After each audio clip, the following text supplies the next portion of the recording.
নদীর পাড়ে দাঁড়িয়ে একজন বাবা যখন তার নিজের ছোট্ট মেয়েকে জড়িয়ে ধরে চিৎকার করে কাঁদছেন, তখন তার চোখের সামনে অন্ধকার। কারণ তার স্ত্রী আর বড় সন্তানটি তখনও পদ্মার তলদেশে সেই বাসের ভেতর আটকা পড়ে আছেন। কিন্তু এই দুর্ঘটনা কি এড়ানো যেত না? বেঁচে ফেরা সেই বাবা দাবি করছেন যে বাসটিতে তারা আসছিলেন সেটি সারা রাস্তা সমস্যা করছিল।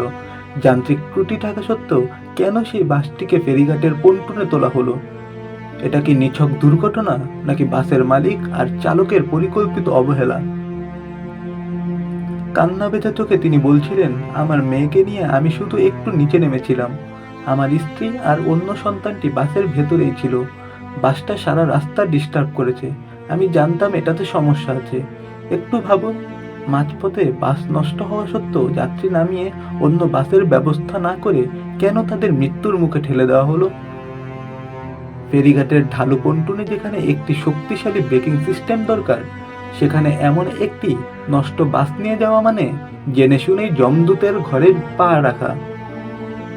দৌলতদিয়া ঘাটে একের পর এক দুর্ঘটনা ঘটছে, কিন্তু বিআরটিএ বা ফেরি কর্তৃপক্ষের নজরদারি কোথায়?